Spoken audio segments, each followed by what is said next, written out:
Добар ден. Кој договор за закуп го раскинува Миле Јанакиевски, бидејќи зборуваше во еднина? Куќата на Јанакиевски во Прилеп била многу посакувано седиште во Република Македонија.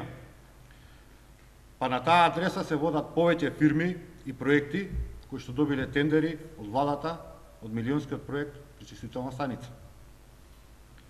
Дали Јанакиевски го раскинува договорот за киријата со германската фирма Лудвиг Пфајфер, сместена на неговата адреса Браќа Лабевски 32 во Прилеп?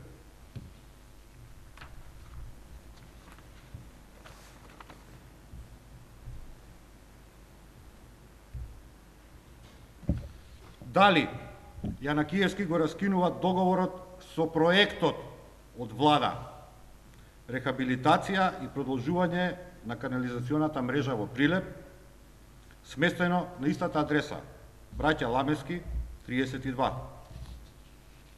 Еве документ.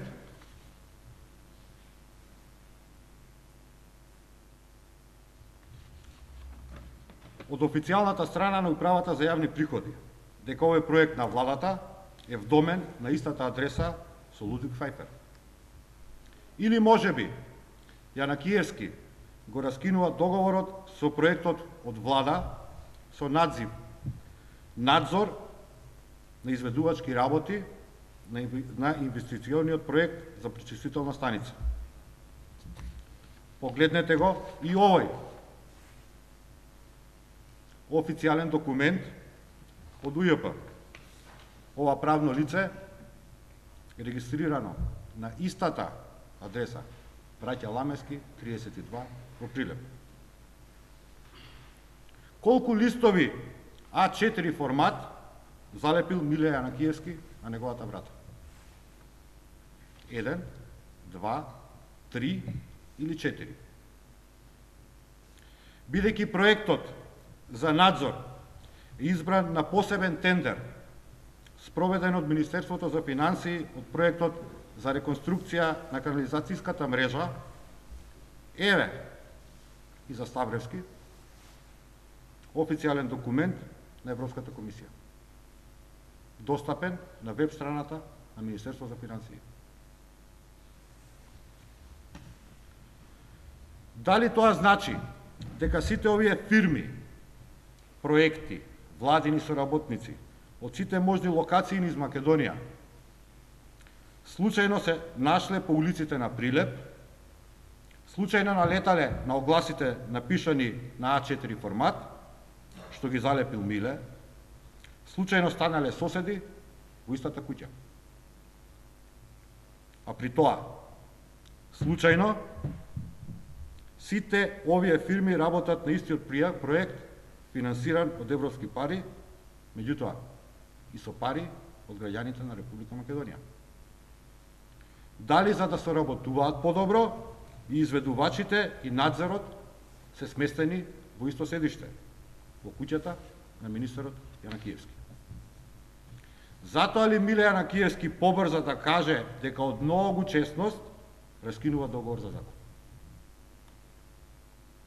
Затоа ли вице-премиерот Зоран Ставревски сака да се сокрие позади заканите со тужби?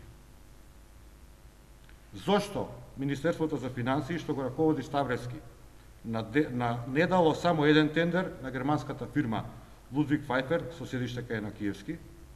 Министерството за финансии одобрило најмалку еден тендер и на германско-македонски конзорциум, чиј проект е исто така сместен кај Јанакиевски. Во куќата на министерот за транспорт и врски Миле Јанакиевски во Прилеп се сместени една германска фирма соработник на владата и два проекта на владата на Република Македонија. Едниот изведувач, другиот надзор. И има право Зоран Ставревски. Времето истекува.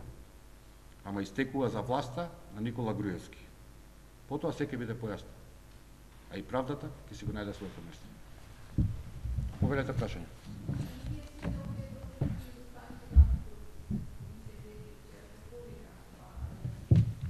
Го повикувам Миле Јанакиевски да одбере време, место и медиум, каде што ќе ги соочиме најпрво пред јавноста сите докази, а потоа заедно рака за рака, ако сака ќе се патиме, ќе ги однесеме во антикорупцијска.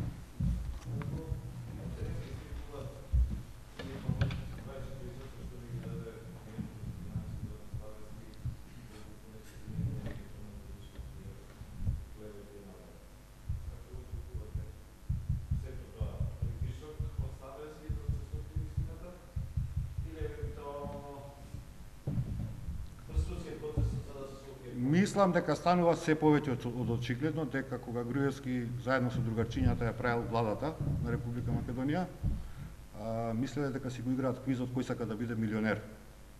Па сега кога ќе се најдат во тесно, одигруваат повика и пријател, во овој случај 3-4 суди од Основниот суд Скопје 1 кои што се надлежни за клеветите.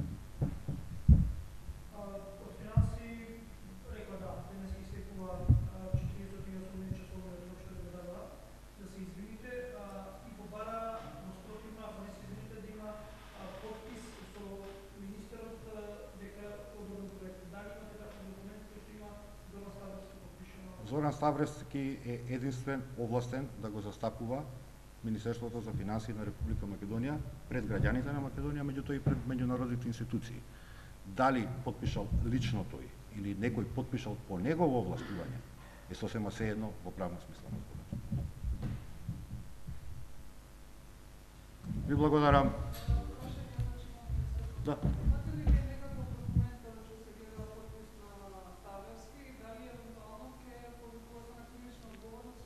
Веќе ви кажав, значи во делот каде што тој проект се реализира, одговорен орган за спроведување на постапката е Министерството за финансии.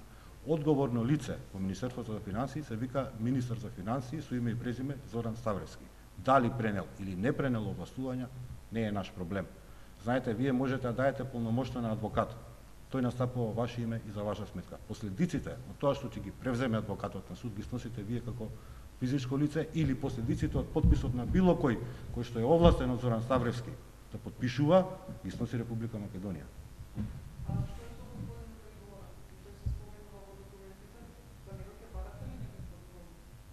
Се додека Европската комисија официјално не се признесе, Социјалдемократскиот сојуз нема да се признесе по тоа прашање. Инаку, колку да знаете, и за актори имавме една слична ситуација кај што сите се правеа на глуво на слепо, што вика народот, па на крај излезе дека малце е поголема работа.